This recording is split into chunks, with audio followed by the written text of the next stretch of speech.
잉글랜드와 세르비아의 유로 첫 경기. 호아군단 잉글랜드의 승리를 예상했지만 그 승리로 가는 길이 되게 험난했습니다. 뭐 다른 팀은 살려줘야 될 에이스가 한두 명인데 반해 잉글랜드는 거의 모든 선수가 각자의 팀에서 에이스 역할을 하다 보니 살려줘야 될 선수도 많았고, 그래서 뭔가 팀의 중심이 누군지 정리가 안 된 느낌이 들었습니다. 왜 잉글랜드가 답답한 경기를 펼칠 수밖에 없었는지 알아보도록 하겠습니다. 일단 선발 명단 보겠습니다. 세르비아는 3-4-3 포메이션으로 나왔다고 보시면 되고, 잉글랜드는 4-2-3-1 포메이션으로 나왔다고 보시면 됩니다. 세르비아는 유벤투스에서 뛰는 코스티치, 그리고 유벤투스에서 뛰는 블라우비치를 주목하시면 될 것 같습니다. 잉글랜드는 모든 선수들이 유명하긴 하지만 여러가지 추측이 많았던 중원에서 사우스게이트 감독은 아놀드를 라이스의 짝으로 선정했습니다. 요새 많은 유로에 출전한 팀들이 변형 3백 체제를 사용을 많이 하는데요, 잉글랜드도 그랬습니다. 왼쪽 풀백 트리피어를 앞쪽까지 올리면서 왼쪽 윙어 포든을 가운데 쪽으로 배치시켜서 포든을 공격형 미드필더처럼 사용했습니다. 그래서 빌드업할 땐 3-2-4-1 형태로 빌드업하게 되었습니다. 반면에 세르비아는 일단 선수비 후역습 체제로 경기를 준비해왔는데요, 피지컬 좋고 키 큰 선수들이 많은 세르비아는 일단 5-4-1 형태로 수비를 진행했습니다. 그리고 공격 전개 시에는 세르게이, 미트로비치, 블라우비치 이 3명의 머리를 보고 롱패스를 넣어주고 거기서 떨어진 세컨볼을 선수들의 피지컬을 이용해서 싸웠습니다.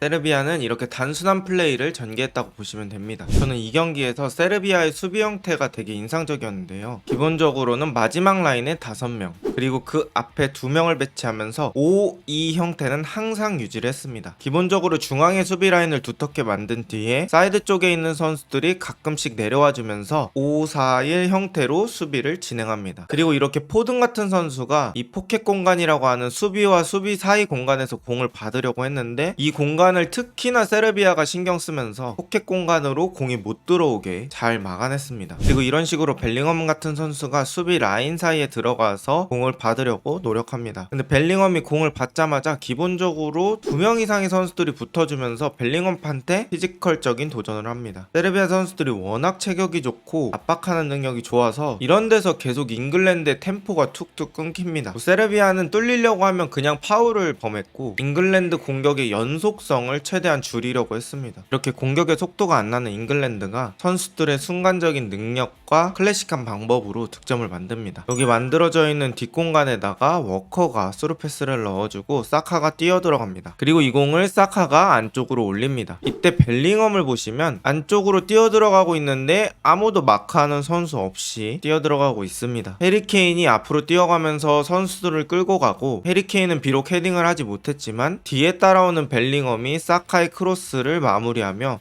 경기를 1-0으로 만듭니다. 왜 벨링엄이 슈퍼스타인지, 왜 벨링엄이 차기 발롱도르 후보로 주목받고 있는지 알 수 있는 장면이었습니다. 사실 득점 이후에도 잉글랜드 공격이 그렇게 매끄럽진 않았습니다. 뭐 그렇다고 해서 세르비아가 막 공격적으로 몰아쳤냐? 그건 또 아니었죠. 그래도 잉글랜드 선수들이 전방 쪽 높은 지역에서 압박을 잘해주면서 상대가 짧은 패스로 후방 빌드업 할 수 없게 만들었고, 이런 식으로 골키퍼의 롱킥을 계속 유도했습니다. 양 팀 다 경기가 좀 답답한 느낌이라고 해야 될까요? 우리가 흔히 말하는 경기 내용은 좀 잠이 오는 경기 내용이었습니다. 뭐 그냥 잉글랜드가 선수들 활용법을 잘 몰라서 그런 거 아니냐, 물론 그렇게 말할 수도 있습니다. 하지만 분명히 세르비아도 칭찬받을 부분이 있었습니다. 이런 식으로 수비 라인의 간격이라든지 선수들이 압박 나갔다가도 수비 라인을 다시 구성하는 회복력, 이런 것들이 되게 좋았어요. 그리고 어쨌든 간 이러한 촘촘한 수비 라인을 유지하려면 결국에는 체력이 필요한 건데, 세르비아 선수들이 체력적으로도 잘 준비되어 있었습니다. 그래서 잉글랜드 선수들은 안쪽으로 공을 넣는 게 쉽지 않았죠. 제가 잉글랜드 경기를 보면서 느꼈던 점은 선수들 중에 누구를 살려야 될지 감독조차도 못 정한 느낌이 들었다는 겁니다. 뭐 예를 들어 바이에른 뮌헨에서는 케인을 살리고, 아스날에는 사카를 위주로 공격을 한다든지, 맨시티에서는 포든 위주로 공격을 했겠죠. 근데 뭔가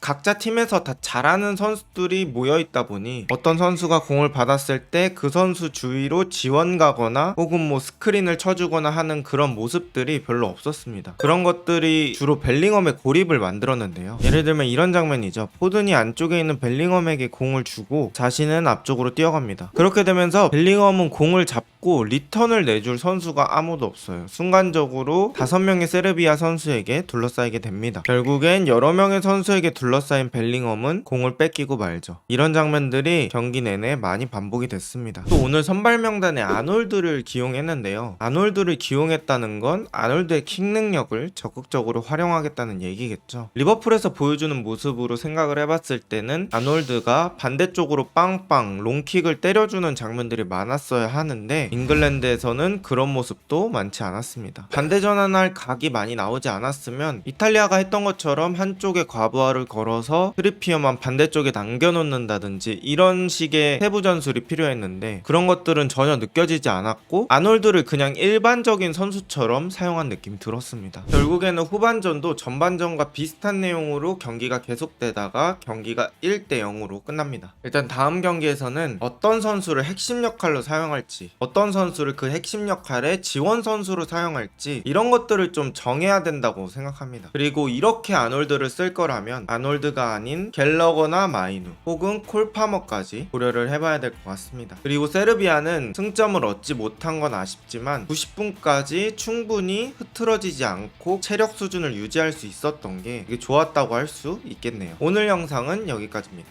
좋은 하루 되세요.